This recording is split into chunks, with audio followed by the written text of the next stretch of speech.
Deuxième partie, suite à un petit incident technique, j'avais plus de place sur le disque dur du portable, donc je prends le gros ordi. Alors, nous en étions au refus du protocole, c'est-à-dire le désir d'autonomie qu'on pourrait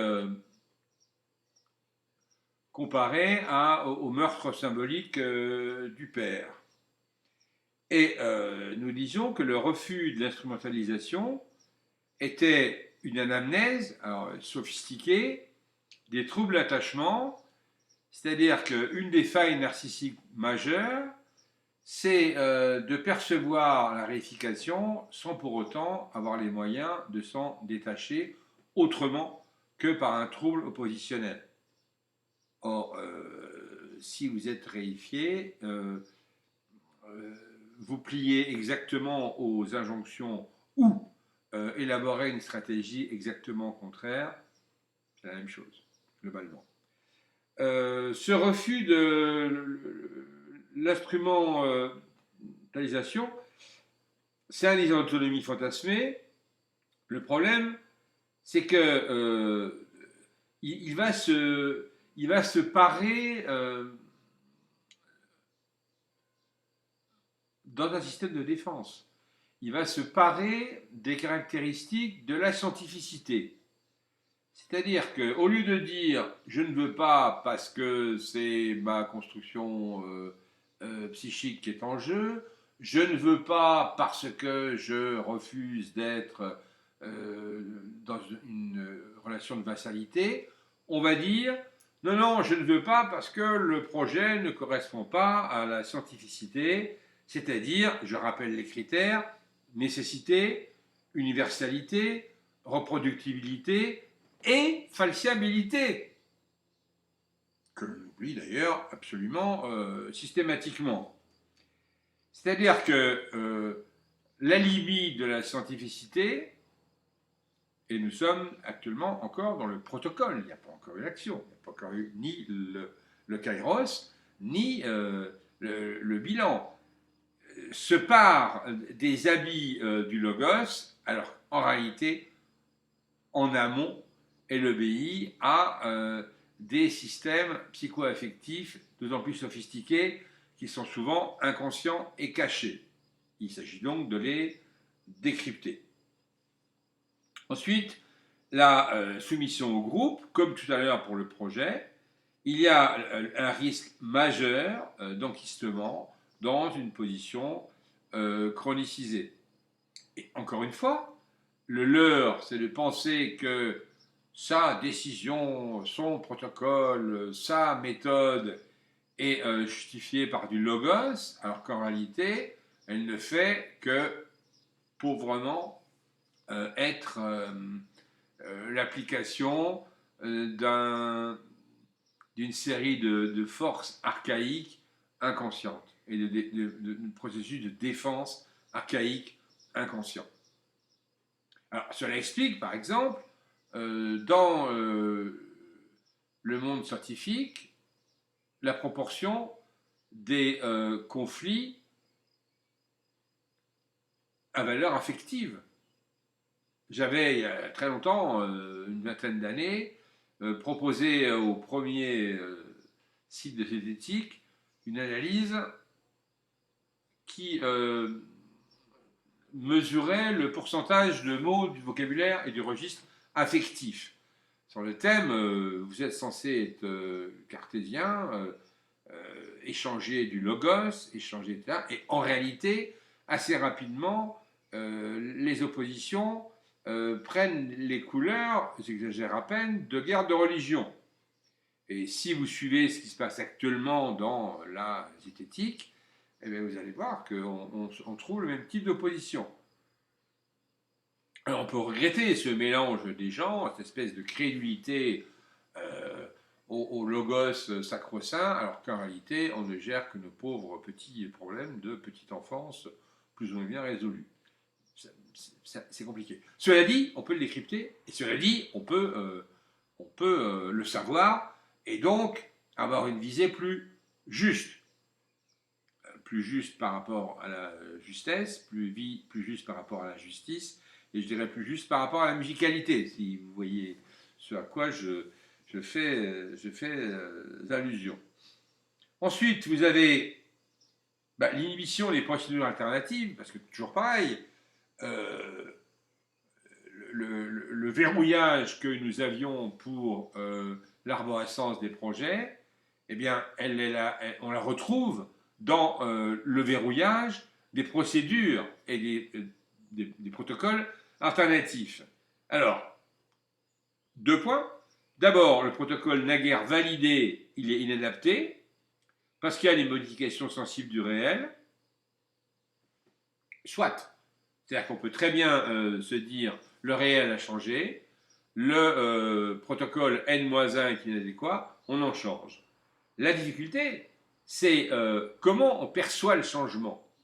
C'est-à-dire que le changement du réel, il est patent, encore faut-il qu'il soit perçu, senti, perçu et explicité.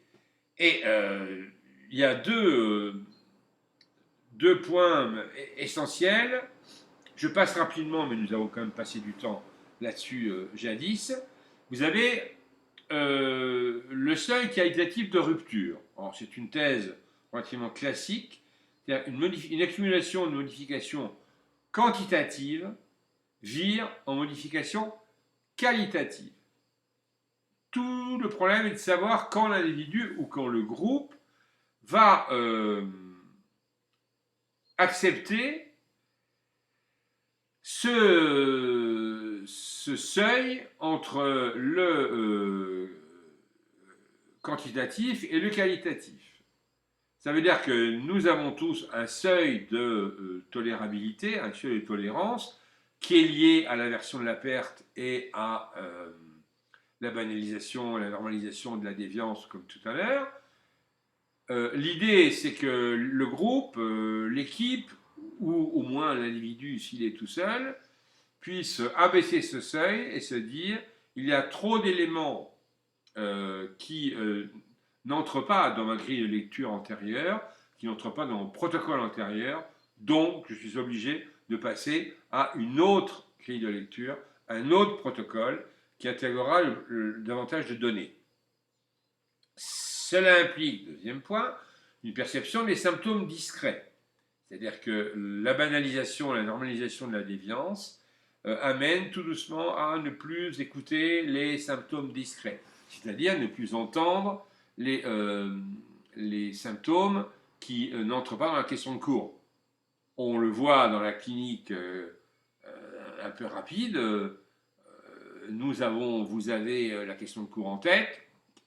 On voit un patient ou un groupe ou un système, peu importe, grossièrement, la grille de lecture bien connue s'applique et l'esprit, le psychisme, je dis les deux, l'esprit pour ce qui est de la rationalité, le psychisme pour ce qui est de l'impact de l'affectif et du psychoaffectif archaïque. Voilà, pour être sûr de ne pas oublier, va normalement éliminer ce qui gêne, éliminer ce qui n'entre pas dans la grille de lecture. Alors, si on est paranoïaque, on va tuer l'ennemi. Si on n'est pas paranoïaque, on va le minimiser, le ridiculiser, en faire un épiphénomène, voire l'occulter. Comme dans le travail de l'inconscient, dans le poème de Baudelaire que nous avions analysé. Donc, cette perception des symptômes discrets, elle se travaille à condition de faire confiance aux personnes qui ont cette fameuse sérendipité, c'est-à-dire qui remarquent tout ce qui coince. La difficulté, vous le savez, c'est que les gens qui ont cette forme d'intelligence sont les casse-pieds. C'est-à-dire qu'ils se mettent volontiers dans une posture ou ils restent dans une position, peu importe, qui consiste à critiquer. Et assez rapidement, ils sont essentialisés comme critiqueurs, ils sont rejetés comme critiqueurs, voire bannis comme critiqueurs. Voilà. Alors, ce système fonctionne d'autant plus qu'on ne perçoit pas la liaison fatale entre performatif, institutionnel et affectif. Donc la personne croit être associée au protocole, la personne croit que le protocole c'est elle, alors que le protocole ça n'est qu'un outil, comme un blason ou un totem. Donc je suis caractérisé par le protocole et le protocole me caractérise. Mon blason, c'est le protocole. Mon totem, c'est le protocole. Et évidemment, il faudrait déconcaténer les choses. Il faudrait qu'on puisse dire, voilà ma boîte à outils, mais il se trouve que je la possède bien, que je l'ai améliorée, mais elle n'est pas à moi. Un mécanicien n'est pas sa pince crocodile ou ses clés à laine. Il les utilise. Et ce qui est intéressant dans les débats méthodologiques, dans les débats sur les protocoles, c'est que si on écoute bien les discussions, assez rapidement, ça n'est plus un débat de méthode, c'est un débat de psychisme, de défense du moi, c'est un conflit de narcissisme, et assez rapidement, une fois le conflit, on va dire, allumé, un conflit de faille narcissique. Et il y a un leurre complet à penser qu'on parle de logos, alors qu'en réalité, on ne parle que de ces pauvres failles, de ces pauvres sutures, de ces pauvres cicatrisations. Le savoir permet d'en rire, d'avoir de l'humour et de la distanciation. Passons maintenant au point numéro 3. Donc 1, c'était le projet, 2, c'était le protocole, 3, le kairos. Mais c'est très simple, c'est très simple. Le kairos, il faut impérativement, dans un premier temps, l'époquer. C'est ce qui gêne quasiment tout le monde. J'ai l'occasion de travailler sur la violence extrême. J'ai l'occasion de faire des stages, d'assurer des stages sur la contention. Ce qui bloque, c'est la suspension de la pensée, la suspension du jugement. Quand j'agis, j'agis. Et si mon cerveau continue à analyser et à battre les buissons des concepts opératoires, etc., eh bien l'action est ralentie, l'action est sidérée, l'action est éventuellement inhibée. En tout cas, elle a une efficacité notoire. Donc il s'agit de reproduire, comme les sceptiques Pyrrhon, Arclésilas de Pitane, etc., l'époquet, la suspension du jugement. Mais cette suspension, elle ne se traduit pas par un autre jugement. Hein. C'est-à-dire que d'un seul coup, les solutions de l'arborescence sont marquées du sceau de l'équipolence. C'est-à-dire que j'ai décidé, le reste, tout se vaut, on s'en fiche. Et c'est un mode de fonctionnement quasi réflexe qui est facilité par le travail et les réflexes procéduraux, mais c'est un mode de fonctionnement qui est nécessaire. Dans les milieux universitaires intellectuels, c'est très difficile de dire bon, ok, on arrête de penser et on fait. Je rappelle que dans les situations de sûreté intense, par exemple dans les sous-marins nucléaires et dans les centrales nucléaires, en cas d'incident grave, il y a deux équipes. Une équipe de penseurs qui analysent, qui les arborescences, etc., etc. Donc un travail conceptuel, et une équipe d'actants qui sont dans le kairos. Il faut refroidir le réacteur. Point. Il faut amener l'eau au réacteur. Point. Eh bien, si les institutions, qu'elles soient militaires pour la sphère nucléaire ou productrices d'énergie, ont pris ces décisions parce qu'on a vu dans quelques accidents graves ou quelques incidents qui ont frôlé la catastrophe que le fait d'avoir une seule équipe qui pense, ça ralentissait considérablement les choses. On pourrait dire aussi que si vous comparez des urgentistes, un médecin urgentiste à un chirurgien de bloc, le chirurgien de bloc, il est encore dans la conceptualisation, le protocole. Le médecin urgentiste, il est sur l'urgence absolue, il faut préserver les constantes. C'est intéressant, parce qu'il y a deux équipes, ou deux personnes, ou deux fonctionnements. Là, ce que je suis en train de dire, c'est qu'il serait intéressant que chacun d'entre vous, ou d'entre nous, je me mets dans cette problématique, puisse d'un seul coup stopper le logos et être instinctuel, sachant que l'instinct est alimenté par 10 000 heures d'entraînement. Hein. Sinon, évidemment, c'est totalement inefficace. Point. Alors, dans cette action, il y a deux modalités. Alors, je vous renvoie à Aristote. Hein. Ça avait été un passage du séminaire qui était un peu compliqué parce qu'on ne voyait pas trop où je voulais en venir. Moi non plus peut-être d'ailleurs, parce que c'est vraiment compliqué et j'ai pas de certitude. Aristote définit pour l'action deux types d'actions, la praxis d'un côté et la poiesis de l'autre. La praxis, c'est une action de modification du réel qui amplifie l'homme. C'est-à-dire l'individu est intégré à l'action. La finalité n'est pas séparable de l'action. Et le fait de bien agir est le but même de l'action. Voilà.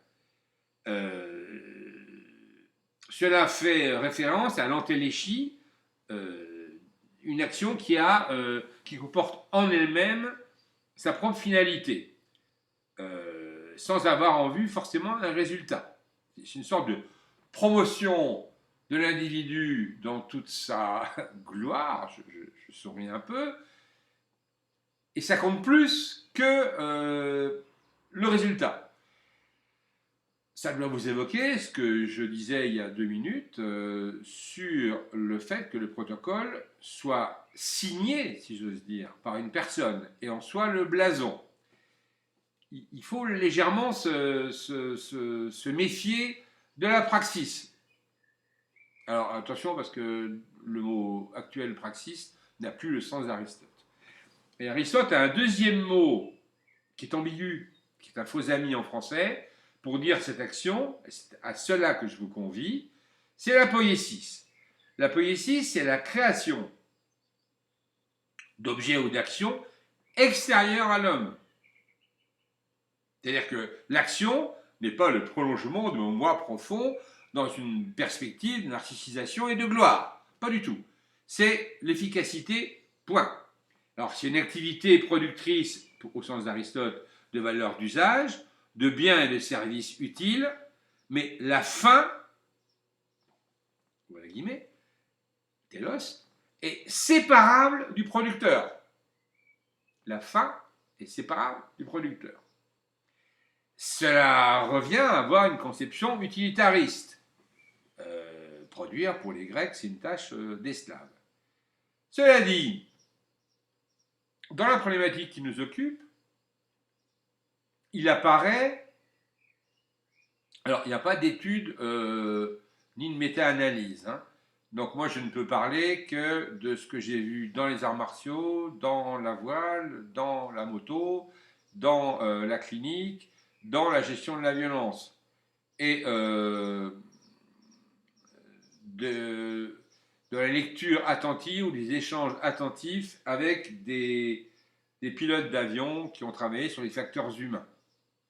Eh bien, c'est clair, dès que l'action implique le moi et en est le blason, on va à l'échec. Autrement dit, alors, il n'y a pas consensus.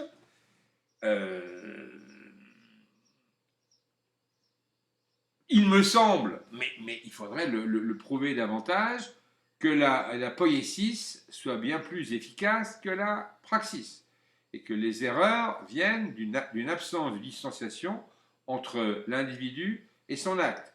Si vous arrivez à distancier, autrement dit, à connaître peu ou prou vos motivations narcissiques archaïques, troubles de l'attachement, liaison ou des liaisons avec un mentor, etc. etc. Pouvoir du groupe, pour prendre les trois pressions les plus importantes. Si vous arrivez à distancier, disais-je, alors votre acte peut être contrôlé. Sinon, il peut fonctionner sur un coup de chance. Mais fondamentalement, ça devient dangereux. Alors, la difficulté, c'est qu'actuellement, il y a un management actuel, il y a la mode d'un management, je ne saurais pas expliquer pourquoi, il faudrait demander à des sociologues, de la praxis, c'est-à-dire un management de la motivation qui lie action et narcissisme. Il y a des ouvrages, il y a des vidéos, il y a des séminaires en entreprise sur la motivation. Et elle est sans doute utile, mais elle n'a pas interféré avec la logique du projet, la logique du protocole et la logique du kairos, ni non plus tout à l'heure la logique du bilan et de la réitération éventuelle. Voilà. Et à l'inverse, on pourrait mettre en avant, contre cette mode d'un management de la motivation et de la praxis, une action sans état d'âme, c'est-à-dire un savoir-faire travaillé par l'expérience, travaillé en procédural, et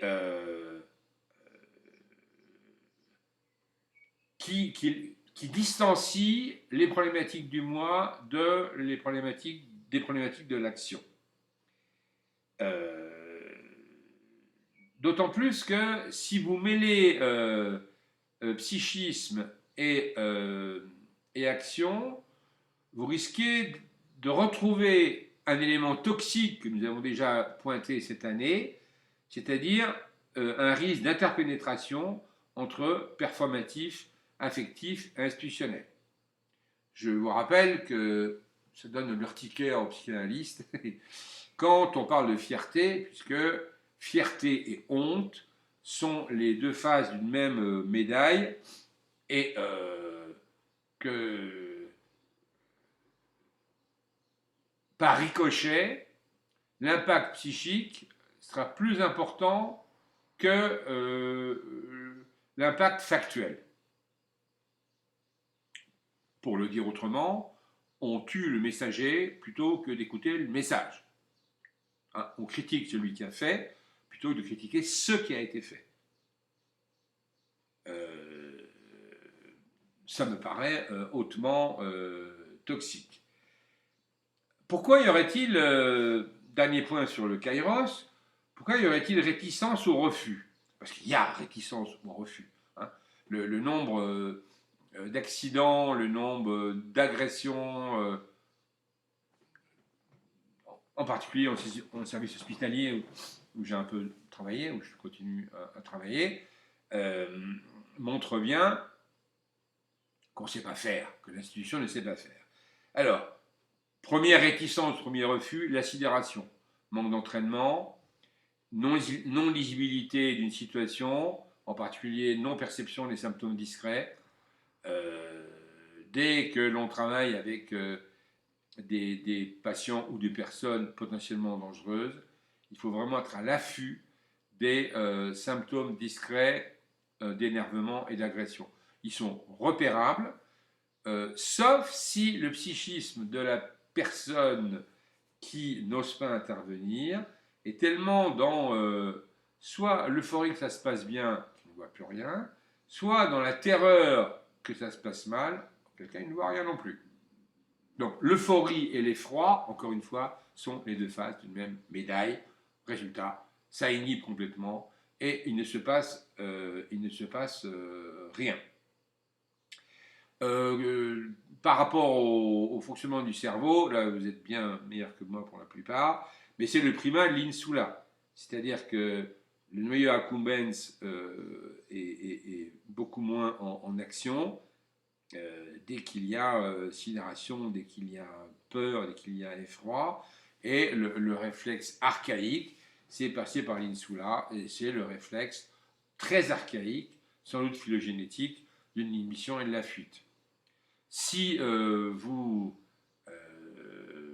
vous êtes apprivoisé à l'effroi, il reste toujours, mais on est apprivoisé à cela, le cerveau continue à fonctionner, c'est-à-dire que vous n'avez pas de déconcaténation entre hippocampe, amygdale et cortex. Cortex frontal, néocortex et suborbital. Voilà. Deuxième élément pour la réticence ou le refus, l'inhibition de l'instinctuel. Alors, c'est compliqué parce que ça revient à inhiber la hulée. La hulée, c'est ce qui est brut de fonderie dans la philosophie grecque opposée à techné. Eh bien, en situation d'urgence, en situation de kairos, nous sommes dans la hulée. Le problème, c'est que la hulée est analogue à l'instinct. Et il peut y avoir, non, il y a, pardon, excusez-moi, je suis trop prudent, scotomisation de l'instinct parce que culturellement, l'instinct, quand il réémerge, réactualise à l'émergence du sexuel, du génital et du violent, et est donc considéré comme compliqué, voire condamnable. Donc, redevenir instinctuel, ce serait pour les intellectuels redevenir archaïque, redevenir régresser dans une époque où la pulsion, alors, ou de violence, ou d'agression, ou génitale, et par la suite sexuelle, une fois qu'elle sera parlée, vient irriguer le cerveau au point de l'être impérialiste. Souvenez-vous de vos 14 ans, ou 12 ans, ou 13 ans, voilà. Et ne me dites pas, oh non, moi j'étais sérieux, je ne le croirais pas.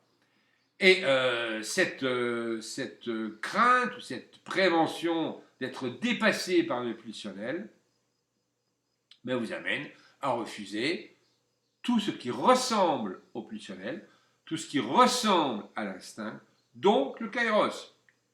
Et j'ai vu des personnes intelligentes, cultivées, universitaires, refuser le kairos parce que c'était sans doute pour eux, pour leur psychisme, trop proche d'émergence sauvage de la hulée quand ils étaient enfants, puis préadolescents, puis adolescents. C'était donc insupportable. Sachant que toute l'éducation, et Dieu sait que pour être universitaire il en faut, vise à contrôler, voire inhiber le pulsionnel. On a même actuellement des débats sur le fait que la testostérone serait un fait culturel. Je ne me lance pas dans ce débat aujourd'hui, ce n'est pas le sujet, mais demandez-vous quel est votre rapport au kairos, au sens où le kairos, c'est l'émergence du pulsionnel, et d'un pulsionnel irréfléchi. Alors, irréfléchi, il a été réfléchi en amont peut-être, mais il n'est plus pensé. Parce que toute l'énergie de la personne est pour une action immédiate, directe, efficace. Ça dure quelques dixièmes de seconde. Hein. Ça dure quelques dizaines de secondes. Voilà. Alors, dernier grand point. Donc, 1, c'était le projet, 2, c'était le protocole, et là, maintenant, c'est la perception, la reconnaissance, le statut de l'erreur et de l'échec. Mais c'est très court. Ou bien vous avez un déni, c'est-à-dire que la distance cognitive entre ce que vous vouliez et le réel, elle est insupportable. Donc, si vous êtes dans le déni, eh bien, il va y avoir une réponse paranoïde, voire paranoïaque, et nous allons, parce que ça doit m'arriver aussi, imputer la cause de la primitiva activa, hein, à un grand autre. Alors l'institution, le ministre, les blondes, les gays, les jeunes, les Syriens, l'extrême droite, l'extrême gauche, les vieux, Dieu, Satan, enfin peu importe. C'est-à-dire que l'erreur va virer en faute et la faute va virer en péché. Et éventuellement, vous trouverez un discours d'expiation. Ça fonctionne, enfin, pour ce nombre de personnes, ça fonctionne. Voilà. Deuxième élément, si vous reconnaissez très clairement qu'il y a eu une erreur, pas faute péché, hein, mais qu'il y a eu erreur. C'est-à-dire que le choix du projet 1 et 2, le choix du protocole, était inadapté. Point. Alors, si vous faites une analyse réflexive un peu intelligente, ce à quoi je vous invite largement, il s'agit de revenir en arrière. C'est compliqué, puisque plusieurs temporalités vont se télescoper. Là, il est conseillé de revenir en arrière et d'analyser les arborescences d'avant le kairos, arborescence du projet d'abord, et arborescence du protocole ensuite. Et d'analyser le plus en amont possible les interférences lourdes entre les facteurs psychologiques et psychosociaux et ce qui serait l'épistémologique ou le cognitif pur et dur. Donc vous avez compris qu'il n'existe pas. Donc vous avez compris qu'il n'existe pas.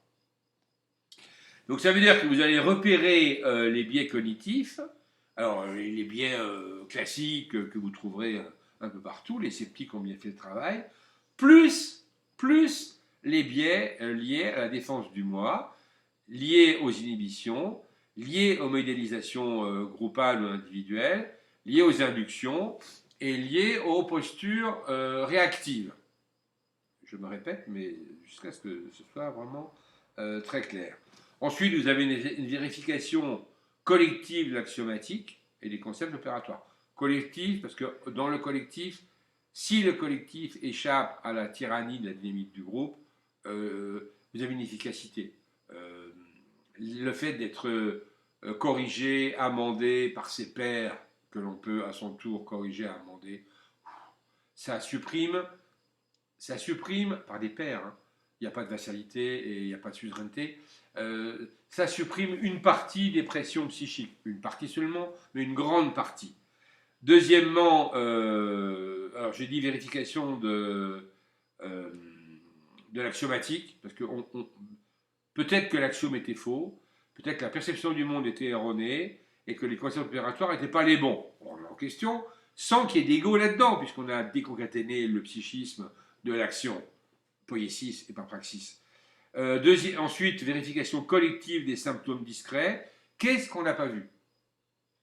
Alors, au lieu de dire directement ce qu'on n'a pas vu, c'est je me connais assez, je connais assez les autres pour savoir ce qu'ils ont intérêt à ne pas voir.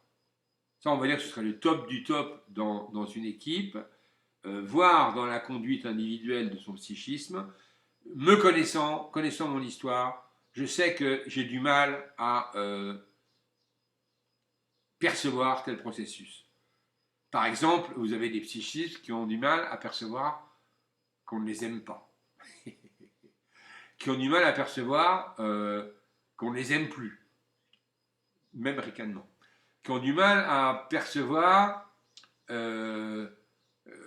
que l'autre est en train de dériver dans une problématique qui est totalement différente que la problématique espérée.